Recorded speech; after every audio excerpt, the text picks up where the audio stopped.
धन्यवाद सभापति महोदय, आपने मुझे बजट पे बोलने का अवसर दिया। राजस्थान सरकार का तीसरा ये महत्वपूर्ण बजट था, लेकिन जिस तरह से इनकी आदत सदैव रही है कि जिसकी इनकी कथनी और करनी में फ़र्क रहा है कि झूठे वादे करो, झूठी घोषणाएं करो, झूठे आश्वासन दो, प्रदेश और देश की जनता को मुंगेरी लाल के हसीन सपने दिखाओ, काम हमें कोई करना नहीं है। आज 2.25 साल गुजरने के बाद भी जो पूर्ववर्ती सरकार के समय जो विकास के कार्य शुरू हुए थे, जो जन कल्याणकारी योजनाएं शुरू हुई थी, आज उन योजनाओं को बंद करने का इन्होंने काम किया और वो विकास के कार्य भी 2.25 साल के बाद भी इस सरकार के द्वारा पूर्ण नहीं हो पाए हैं। आज सभी विभागों पे इन्होंने ठेकेदारों को भुगतान नहीं किया। तमाम वो विकास के कार्य को रोकने का काम इस भारतीय जनता पार्टी की सरकार ने किया है, क्योंकि ये तो हाथी के दांत है, खाने के और दिखाने के ओर। इन्होंने सदैव बजट में असत्य घोषणाएं की है।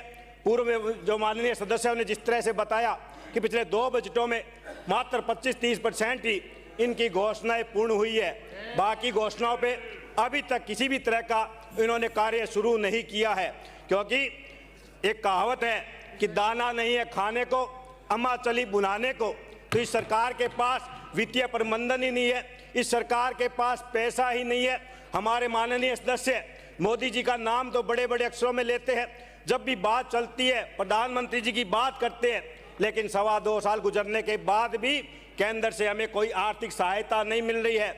हमारे मुख्यमंत्री जी लगातार दिल्ली के दौरे तो कर रहे हैं और वो कहते हैं कि मैं दिल्ली से कुछ न कुछ लेकर आ रहा हूं, लेकिन सदन को उन्होंने एक बार भी ये नहीं बताया कि दिल्ली की सरकार ने राजस्थान को और प्रदेश को क्या देने का काम किया। आज प्रदेश की हालात ये है कि आज जो हमारी जन कल्याणकारी जो योजनाएं चल रही है, उस जन कल्याणकारी योजनाओं के लिए भी प्रदेश की जनता को पैसा समय पर नहीं मिल रहा है। आज हमारे चाहे वो पेंशन की बात हो, हमारे जो पेंशनर समाज को दवाइयाँ देने की बात हो, उनको समय पर वो दवाइयाँ नहीं मिल पा रही है।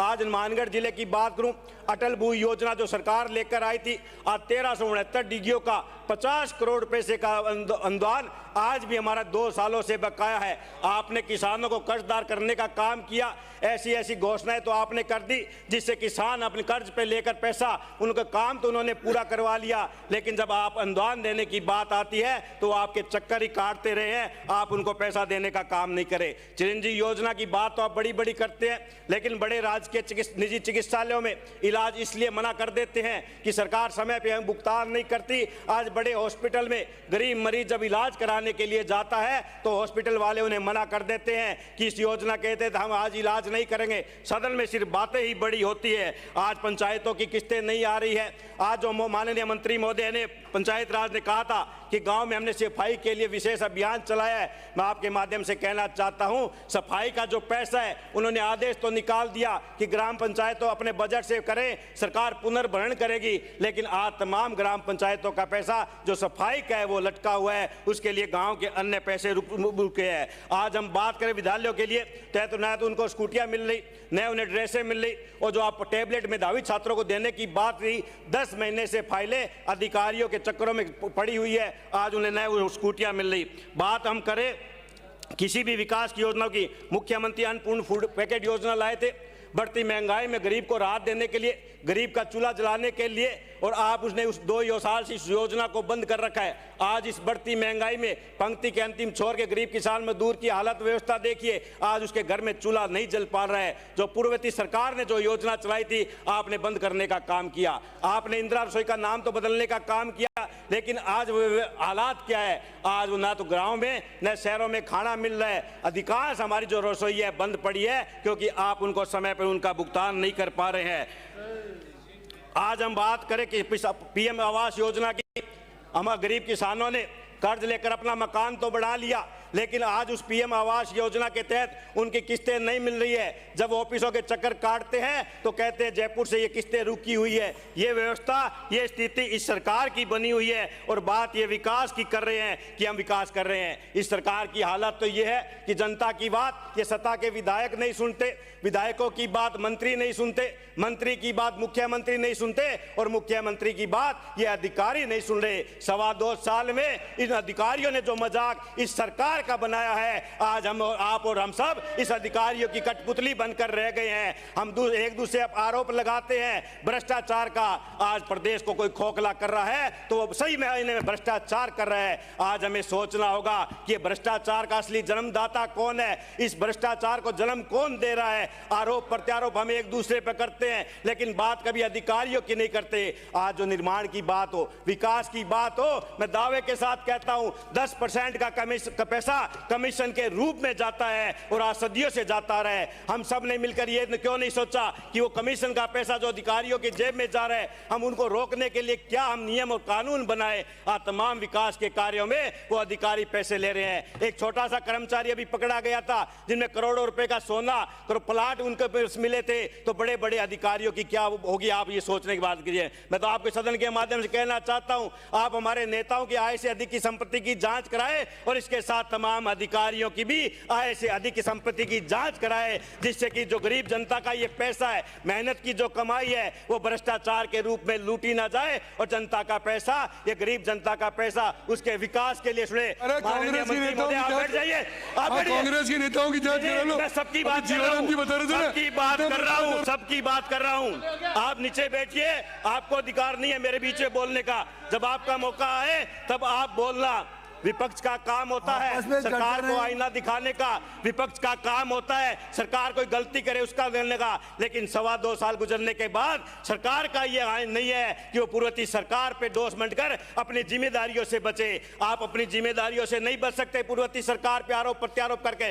विपक्ष का तो ये काम है कि हम आपको आईना दिखाए, आप जो गलत राह पर जा रहे हैं उसको सही राह पर लेने का काम ये विपक्ष का कर रहा है और हम हमारा विपक्ष का राजनीतिक धर्म सही मायने में निभा रहे हैं। लेकिन सत्ता पक्ष के लोग, आप राजनीतिक धर्म नहीं निभा रहे, आप तो सिर्फ पूर्ववर्ती सरकार पर गलतियां मंडकर अपनी जिम्मेदारी से बचने का काम कर रहे हैं। ये जनता सब देख रही है, आप इस तरह से बच नहीं सकते। आपको जनता के बीच में जाकर जवाब भी देना होगा कि हमने हमारी सरकार के समय कौन से विकास के कार्य किए, कौन सी जन कल्याणकारी योजना लेकर आए, किस गरीब को, किसान को, मजदूर को, दलित को उनके अधिकार को देने का काम किया। आज बातों करने से नहीं होगा, सदन में आज आप कुछ भी बोल दे लेकिन धरातल की सच्चाई आपके सामने आना जरूरी है। आज हम बात करते हैं बिजली की, माननीय जीवाराम जी ने कहा था 2 ट्रांसफार्मर जल्द गिरा दिए, लेकिन किसानों की हालात देखिए, उनके ट्रांसफार्मर जो जल जाते हैं उन्हें समय पर नहीं मिलता, उनके मीटर नहीं बदले जा रहे, 1.5 साल से उनके डिमांड जमा हो गए। गरीब किसान बहुत मेहनत करके वो पैसा लाता है और आज भी उनको कृषि कनेक्शन आपके विभाग के द्वारा नहीं दिए जा रहे। पेयजल योजना की आप बात तो करते हैं, मेरे विधानसभा क्षेत्र में भी 30 गांव आज ही पेयजल योजना से वंचित है। कांग्रेस की सरकार में उन गांवों के लिए टेंडर भी कर दिए थे, लेकिन 2.25 साल गुजरने के बाद भी उन टेंडरों के वर्क ऑर्डर तक नहीं हुए। जब पूछते हैं कि फाइल एफसी में पड़ी है, वो फाइल एफसी से कब निकलेगी ये तो हमें तो पता नहीं, आप जानते हैं कि वो विकास के कार्य कब होंगे। आपने किसी भी तरह के विकास के काम नहीं किए, सिर्फ थोथी घोषणा करने का काम इस सदन के माध्यम से आपने करने का काम किया है। माननीय, अभी टाइम नहीं है माननीय मंत्री जी, टाइम पड़ा है। मेरे क्षेत्र का नॉर्थ फीडर नहर का मामला मैंने पहले 2 बार भी उठाया था। इस बजट में क्षेत्रवासियों को उम्मीद थी कि नॉर्थ फीडर नहर के पुनर्निर्माण की घोषणा होगी जिससे कि किसानों का पानी मिलेगा, लेकिन 3 साल से ट्रिपल इंजन की सरकार में वो फाइलें घूम रही है। हरियाणा सरकार से एनओसी देने का काम नहीं किया। ब्लड बैंक और ट्रॉमा सेंटर की पूर्ववर्ती सरकार ने घोषणा की थी, उनके भवन का निर्माण हो गया, लेकिन 2.25 साल गुजरने के बाद भी, भवन बनने के बाद भी आपसे उनका संचालन नहीं हो रहा है और आप उनके विकास की बात कर रहे हैं। हनुमानगढ़ के अंदर 400 केवी जीएसएस के लिए आपने दोबारा घोषणा की थी, जबकि पूर्ववर्ती सरकार ने 400 केवी जीएसएस की घोषणा की, उनको जमीन भी अलॉटमेंट कर दिया था, आपने दोबारा घोषणा की, उसका अब 2 साल बाद अब काम शुरू हुआ है। ये आप शांति से मंत्री महोदय सुने, जब आपका समय हो, रिप्लाई की बात हो तब आप बता देना। माननीय मंत्री, आज माननीय मंत्री,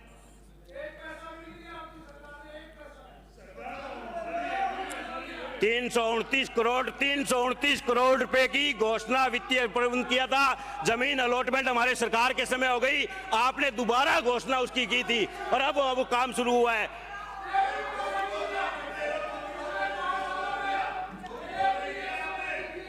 थोथी घोषणा तो आप कर रहे हैं, ये बजट निकलेगा तब पता चलेगा। जनता भी आपको बता देगी आपने घोषणा सही की थी या पूर्ववर्ती सरकार ने की थी।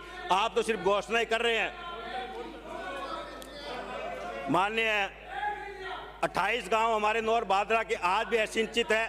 हमारे माननीय मुख्यमंत्री जी शेखावाटी को यमुना का जल लाने की बात कर रहे हैं, तो हमारे 28 गांव के मात्र वो तो 300 करोड़ रुपए का ही बजट है, उनको देने का आप सिंचित करने का आप काम करें। जर्जर खाड़ों का 58 करोड़ रुपए जो पूर्ववर्ती सरकार ने स्वीकृत किया था, जिनके टेंडर भी हो गए थे, आपने उनको रोकने का काम किया। अब टुकड़ों में स्वीकृति निकालकर आप झूठी वाहवाही लूटने का काम ये भारतीय जनता पार्टी की सरकार कर रही है। माननीय सभापति महोदय, आपने बोलने का अवसर दिया, बहुत बहुत धन्यवाद। जय हिंद, जय भारत।